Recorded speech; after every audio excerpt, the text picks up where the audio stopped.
सप्तम अध्याय पृथुरुवाच नारद वाक्य करने शुणी कार्तिक धर्म मने गुणी श्री एकादशी व्रत रीति जानिबे जहूँ उत्पत्ति तुलसी महिमा कथने शुणी संसारु राजा मने नारद मुख चाहि भणी भोमुनि असंभव वाणी किंपा कार्तिक उद्यापन तुलसी मूले दीपदान आउ विशेष तुलसी सेवने असंख्य जग दीपदाने एड़े प्रसिद्ध वृक्ष जहूँ पूर्वे से उपजिला काहू से कथा कह मुनिवर शुणी संसारु जाऊ दूर पृथ्वी वचने देव ऋषि बोलंती शुण मनुवंशी तुलसी वृक्ष जहूँ जात कहिबा तहिर चरित देव जे पूरा सत्य जुगे विविध संवत्सर जोगे मघवा नामे सुरपति संगरे घेनी बृहस्पति बहुत संपद व्यवहारे गले जे कपिलासपुरे ईश्वर दर्शन आसे इंद्र प्रवेश कपिलासे देखिले गिरिवर शोभा धवल ज्योति तार प्रभा शुद्ध स्फटिक गिरिवर विविध मणि रत्न सार कनक आदि अष्टधातु विराजे ज्ञान गुण हेतु विविध वनस्पति माने नव पल्लव अनुक्षणे पुष्पमंडित तरुवर हे अमृत तुल्य फल धरे ए वृक्षंक मूले हे बेदी सुनंदा नामे बहे नदी शुद्ध शीतल परिमल सर्वदा स्रविव हे जल कमल कुमुद नीलेन्द्री पुष्पे सुंदर दिशे नदी सारस गण जुथे जुथे जन्हे विबुधे स्वर्ग पथे तीरे बसंती सिद्धि गण ध्याने चिंतन्ति नारायण केवल जोगी शिव पादे मन निवेशी अप्रमादे सहस्र सहस्र अचंती देखी आनंद सचिपति सेवने जेते पशु जीवे निर्भये विहरन्ति सर्वे रूपे दिशन्ति दिव्य शोभा सबुरी देहे शिव प्रभा करिणी जुथे मत गज बहंती ऐरावत तेज बने चरंती कामधेनु शरद शशि प्रायतनु मृग शार्दूल सिंह शशा केही काहाकु नाही हिंसा सर्वे भक्षन्ति हि पत्र फल पी नर्मदा नदी जल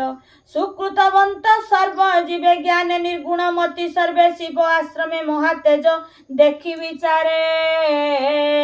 देवराज ईश्वर संपदर मूल्य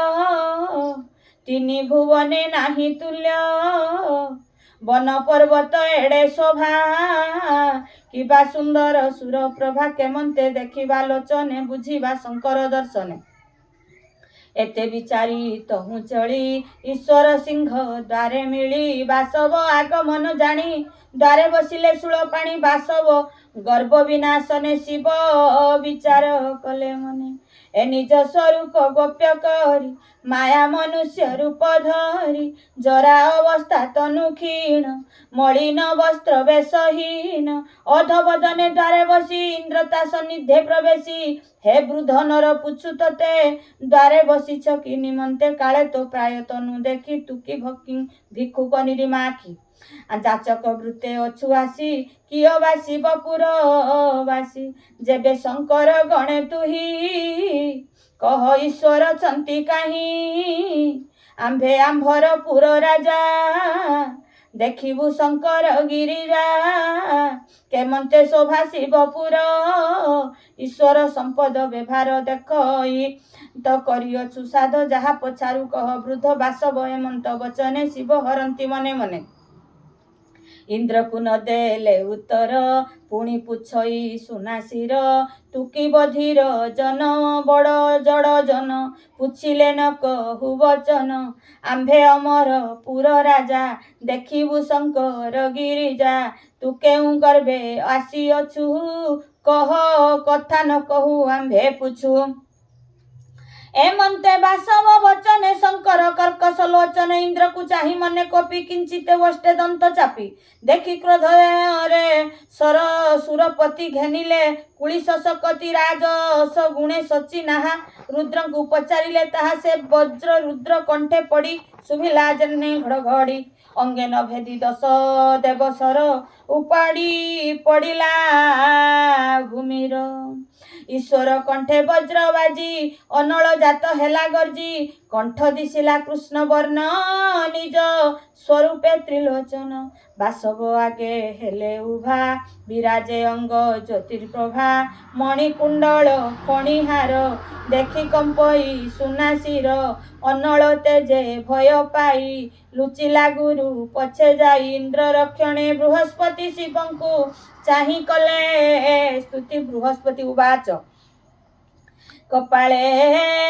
जोड़िबेनी कहर बोलोई दोष क्षमा कर हे प्रभु जगत अधिप सृष्टि कारणे तोर रूप तू ब्रह्मा रूप सृष्टि करू पालने विष्णु रूप धरु पुनि संहार रुद्र रूपे एते निमूर्ति कल्पे कल्पे एणु एकाले परिमाणे तोर महिमा केवा जाने जे तोर चरणे शरण से खंडे अकाल मरण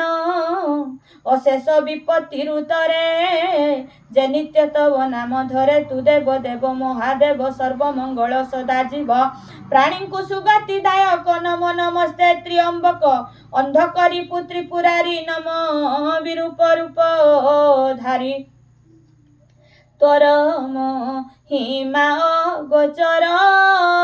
काहू जानिब पुरंदर न जानी द्रोह कला तते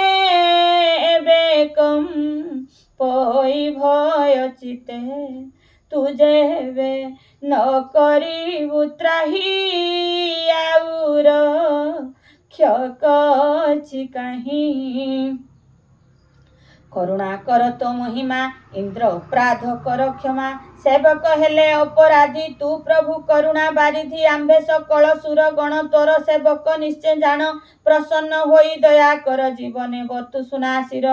एमंते बोली स्तुति भणी शुणी संतोष सुल पाणी अंगिरा मुख चाही हर बोलंती धन्य जीव तोर इंद्र रे देलु जीव दान एणु तू जीव नाम घेन एबे अमर पुरे चल संगते घेनी आखंडल रुद्र श्री मुखु आज्ञा पाई जीव संगते सची साई जीव संगते सची साई आशिब चरण तले पड़ी उठी कपाळे कर जोड़ी करंती विपरीत गति अदृश्य हेले उमापति इंद्र मनरे चिंता करी गले जे बाचस्पति पुरी एथु अंतरे सुण रूप ईश्वर देहु जेउ ताप अनल रूपे औतपति दहाई आकाश धरित्री ता देखी देव विश्वनाथे अग्नि की घेनी बाम हस्ते गंगा सागरे भेट जही से अग्नि पकाइले तही बाहुड़ी विजय कपिला से तु अंतरे बिहिर बसे रुद्र अनल पड़ी जले इंद्र अर्जिला कर्म फले जात बालक रूप धरी कांदई घोर राग करी ध्वनि शुभई तिनि पुरे शुणी कंपंती सुरनरे तरस्त होई सर्वजंतु केही न जाने किस हेतु स्तंभित वारानिधि पानी जलधि राजा ताहा शुणी मिलिले बालकर पासे काम कुमर रूप देखी तो से दिव्य सुंदर महातेज जेसने ज्योति ग्रहराज उत्तल साई होई पड़ी कांदई कर करी घोर रड़ी सागर सुत प्रायमणि कोले धइला ताहा आणी क्रोध निबारी बाकुमन बालक कर विरोधन बेलहु बेल दीर्घ उड़ी जन्हे प्रलय घड़घड़ी ध्वनि पूरित दश दिशे शुणी कंपंती चतुर्दिशे उल्लोकापात जेन्हे मही जगत जन देखिबिहि आरोही मराळ बाहने प्रवेश सिंधु सन्निधाने ब्रह्मा को देखी जलेश्वर चरण कला नमस्कार ପୁତ୍ରଙ୍କୁ ବ୍ରହ୍ମା କୋଳେ ଦେଇ କହଇ ଭକ୍ତି ଭାବ ବହି ଭ ପ୍ରଭୁ ଏ ମୋର ନନ୍ଦନ ଜନହୁ କରଇ ରୋଦନ କେବେ ନହିଲା ଶାନ୍ତ ଚିତ୍ତ ତୁମ୍ଭେ ତ ଜଗତର ତାତ ଏ ପୁତ୍ର କ୍ରୋଧ ଶାନ୍ତ କର ପ୍ରସନ୍ନ ହୋଇ ଦିଅ ବର ମୁଁ ତୁମ୍ଭ ଚରଣର ଦାସ ପୁତ୍ରଙ୍କୁ କର ମୋ ସନ୍ତୋଷ ସାଗର ବାକେ ପଦ୍ମଜନୀ ବାଳକ ପ୍ରତି ଦୟା ଘେନି ବାଳକ ପ୍ରତି ଦୟା ଘେନି ବଇଲେ କ୍ରୋଧ ଶାନ୍ତି କର ଯୁବାବସ୍ଥା ହେଉ ତୋର ସଂସାରେ ହୁଅ ମହାରାଜା ସକଳ ଲୋକେ ପାଅ ପୂଜା